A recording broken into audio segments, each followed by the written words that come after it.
But you've done your homework. I think that one's very important. You're a G. So this is my dad. Brian. His DJ name's Brian G. His name is Gary. So my dad is, as I said earlier on, is the man. I think my mum had a big influence in shaping the man that I am. I definitely attribute all the credit to her in that sense. The values, the discipline, the drive. That's all my mum. I have to thank her for the man that I've become. But he's always the kind of the standard bearer for me, the kind of man that I want to be. I love my dad. We're very, very close. We're very similar in many, many ways. He's a Chelsea fan, so something obviously went wrong there. You know what I mean? But I'm very proud of my dad. I think it's very, very rare you hear sons say they're proud of their dad. It's normally the other way around. But I'm very proud of my dad. He runs a record label. He's been a very dominant and prominent and important figure within not only drum and bass music and jungle music, but underground dance music in this country. He's toured the world millions of times. He's still touring now. And he's someone that I always am very conscious of. When people do certain things and people say to you, think of the person that you don't want to upset the most, it's probably him. What would my dad do? What would my dad say? What would my dad think about what I'm about to do here? And that, I think, is the biggest compliment I can pay to my dad. He's always been very, very good to me. I never lived with my dad, but he was always very, very, I say very, very, but he was always prominent in my life, and he never didn't want to see me. And he's been a massive inspiration in my life, and a massive guidance to the kind of man that I would like to be. I didn't really know my father very well, but I knew my grandfather because he was the gentleman who left Jamaica. He was an ex-Jamaican policeman as well as a minister. When he came to Nottingham, he made a lot of sacrifice to buy the very large house on Culver Street. I think it had 5 bedrooms, huge house, Victorian detached house.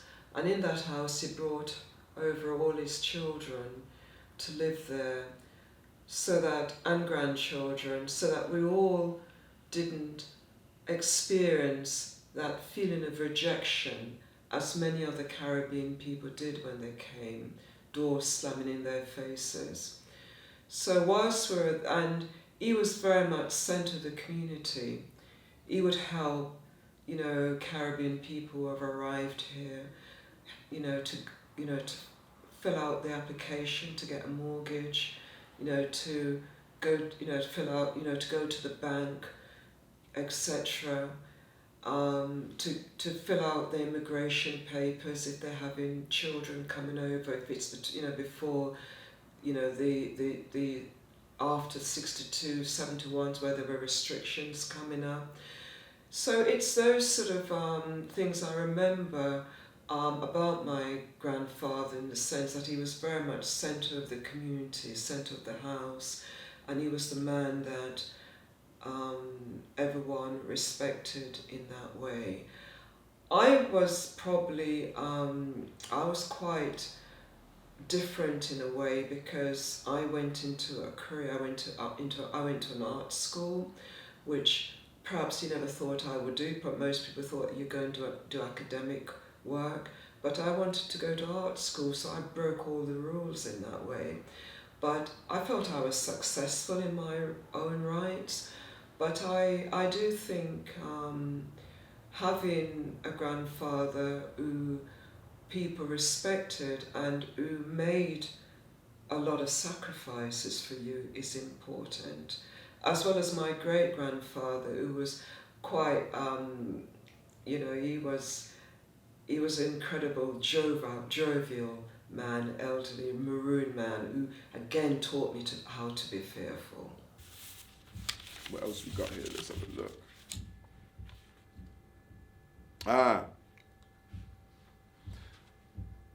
My why. This is what I call my why. So this is Aziza here on the left, and this is Shay and O'Shea. So they're my reasons. One of the biggest reasons as to why I went back into community work, and more specifically horses, is because when they were very little, the 12 and the twins are 9 now, but when they were very little, I kind of stopped doing the community work and messing with the horses, and I was just doing like normal jobs, travel agency, working for the youth offending service, pursuing a career as a teacher and stuff like that. And I don't know why, but it just dawned on me that they never had an opportunity to see all of the great things that I'd done back in the day when they were super small. Because I've been doing community work and youth work and projects and stuff for a long time. Some very, very big projects, you know what I mean? So again, outside of the world of horses, you know, I've got a very big, good reputation in terms of community facilitation and youth work and stuff. But they never got a chance to experience that.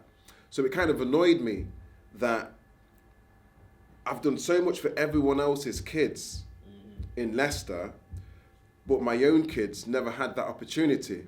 So it was one of the driving forces that made me step back into community work, community facilitation, and really take urban equestrian to the level that I've took it to right now and intend to take it to in the future. I want to leave everything I'm building right now for them three. You know what I mean? Whether they want to continue with it or not, they will at least have control of the business and push it. And again, certain ways of thinking and certain attributes and strengths that they have is a result of what I've put into them. You know what I mean? So again, Aziza, she's already an author. So she's been an author since 8 years old. Okay. Shay and O'Shea, they're bringing out a book this summer. Wow. You know what I mean? So they're all going to be authors. They're all going to be writers. They're all leaders in their own right. Aziza helps me very much when it comes to urban equestrian. So she actually runs sessions. The program we have on a Sunday, she runs that. Okay. And she helps me with the mini-me sessions. She's a very articulate young lady. And same with the young lads. They're two fantastic footballers too, so look out for them in the future, you know, because they're very good when it comes to football. Again, they're just very lovely children, you know what I mean? We always say our own children are lovely, but trust me, I really love these children because they're just lovely. They don't ask for so much, don't ask for too much, and they appreciate everything, you know? Love them to bits. Yeah, man. Just to bridge on that, I just wanted to ask, what's it like working alongside your son and also your grandson, in fact? What's he laughing?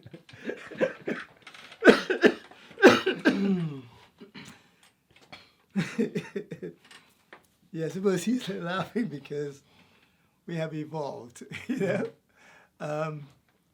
I'm guilty of utilizing my kids as cheap labor when they were younger. You know, I would design and make things and give them specific instructions during the school holiday to cut out and stake and do certain things. Well, I have two children, right? A daughter and a son. And my daughter, she would do exactly what I asked her. You know, and she'd get on with it. I'd come back, and my son Stephon, he would have some excuse as to why he hadn't done what I asked him to do. And he would make suggestions about doing it different ways. I'm thinking, I don't need any suggestions. I just want you to do what I ask you to do. End of story. And I hadn't realized that has been my approach, you know, towards costume making, that I just give people instructions and expect them to follow it fully. Until one occasion we were being interviewed by the BBC, and you know, we were both talking about our relationship, and he mentioned the fact that I had a way of, you know, my way or no way, or the highway.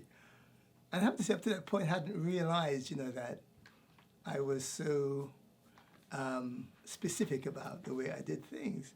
And what he wanted to do was develop his own style, have his own identity. And I think up to that point, I hadn't realized that. And he, since then, has become a designer in his own right and has his own style. And you know, I'm very happy to work with him. I remember once, you know, asking him who is a better designer, and he claimed to be. But at the end of the day, we are a team, and we learn from each other. I'm very happy that I have this opportunity of.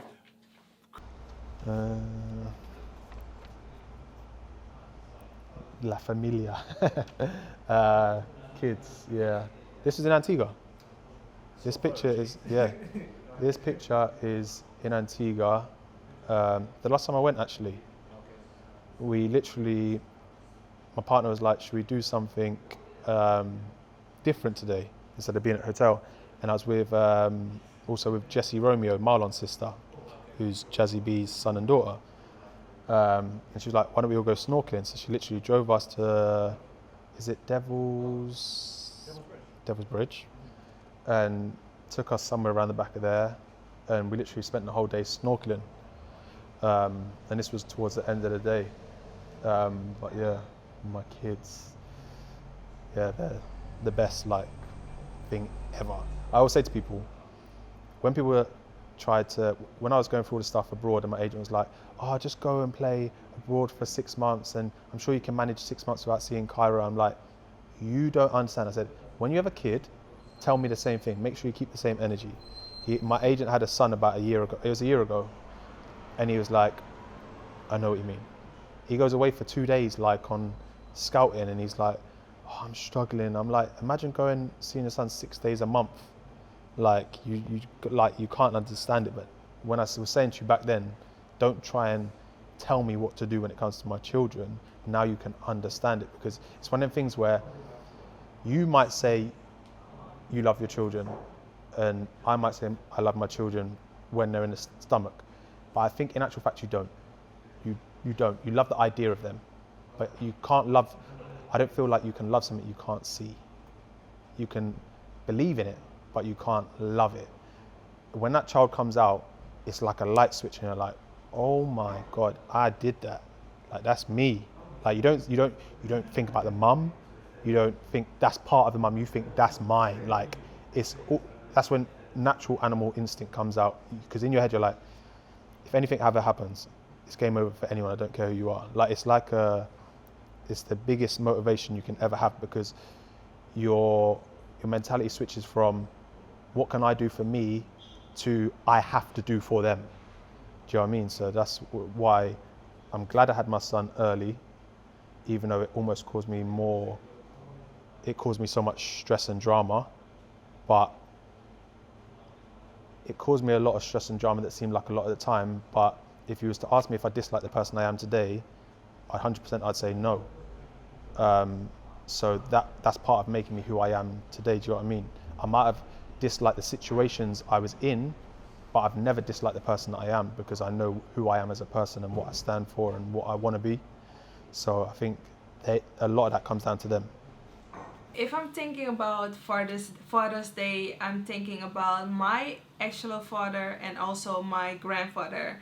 My father moved to the Netherlands when I was, I think, 4 years or 5 years old. My mom moved to the Netherlands when I was 4, and my father moved to the Netherlands maybe 6 months after her. So after that, I lived with my grandparents, my mom, my grandmother and my grandfather from my mom's side. So when I'm thinking about Father's Day, I'm thinking about my own father. He was a great father to me, and also my grandfather. He was a perfect grandfather to me. So the most important man in my life, you could say. The reason why I love them and the reason why they're so different is because my father is a really chill, laid back kind of man, and also my grandfather as well. So pretty similar if it comes to their characteristics. Their demeanor, their character. Yeah, the character. But my granddad, I learned a lot of my granddad if it comes to being independent and doing things on your own, and making sure that your family is treated right, and making sure that your family has food on the table. And that's what my grandfather told me a lot. And also he was a family man. He provided for a lot of children, I think 7 children. So he was a great father to me, or a granddad to me, but a great father to his children as well.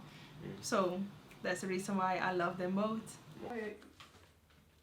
And also, it's this morning when I came in and the little boy went, "Daddy," and I was like, you know, I'm not dad. And you commented on it before we started, and how important is it for black men to then be in the school education setting to you? You know, it's so important. I have never had a predominantly black male staff team. I don't know any nursery setting in the UK that's had a predominantly black male staff team. There were loads of nurseries in the UK have got predominantly white female staff teams with children who are coming from every single demographic, but all the staff are white. Every single one of the staff are white. Dangerous. Because if we're looking at the context of the societies that these children are growing up in and where these practitioners are coming from, how are they going to be able to support these children culturally? All black children have a black father. You know, that they may not be in their lives every day, but they may be in their children's lives every day. But there seems to be this myth that's perpetuated that black men shouldn't be working in early years sectors, and this myth is perpetuated by society. It's not just black men, it's men in general. However, I've always endeavoured to have men in the early years setting in some way, shape or form, whether that be on a permanent basis, whether that be on a temporary, whether that be somebody from the community coming in, whether that be somebody who comes in just as a workshop. It could be, you know, a drumming workshop, a chess tutor. Having and getting black men into a setting where there are black children it's so important. I cannot even stress the importance. And when you came in today as a black man, a visible black man with locks, all of these things, and a beard, these things, really, that child that called you daddy is a 1-year-old. He's 1 year old.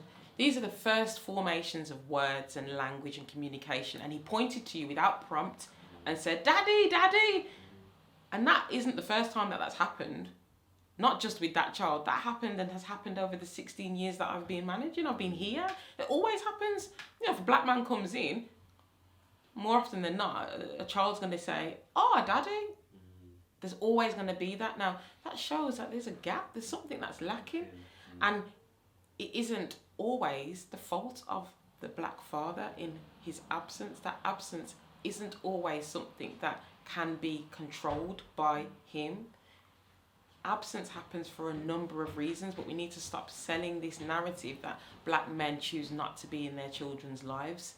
That's a falsehood. Of course, yes, that happens. Like with any demographic, you know, fathers are not in their children's lives because they choose not to, but that is not the only reason that black fathers are not in their children's lives. There are a number of things that impact black men that do not impact other men in society.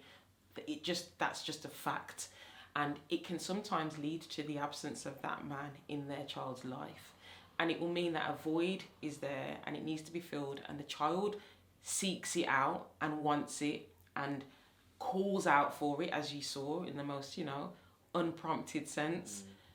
And there's also ways in which black children might internalize that as they're growing up, they're going through life, they're looking at how life is shaping out, they're looking at their peers, they're thinking about experiences that they may have that they might not have been able to share with their dad because their dad might not have been there. Or absenteeism can also exist with that black father being in the household. He just might not be an active black father, emotionally unavailable. And where are the tools that we should be giving black men in encouraging them to be emotionally available, to be emotionally intelligent?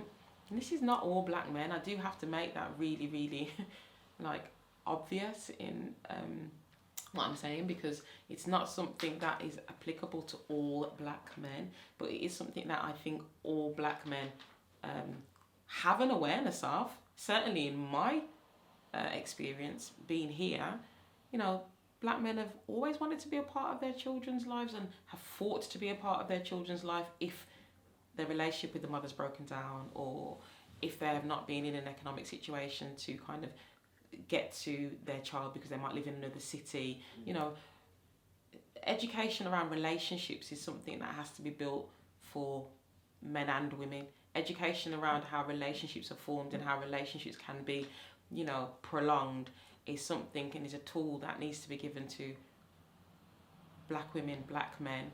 It's something that we talk about, and we need to talk about in the educational sense, in an early years environment. And I do a lot of family support work here in repairing sometimes those relationships when they've gone askew or they've, you know, not worked out.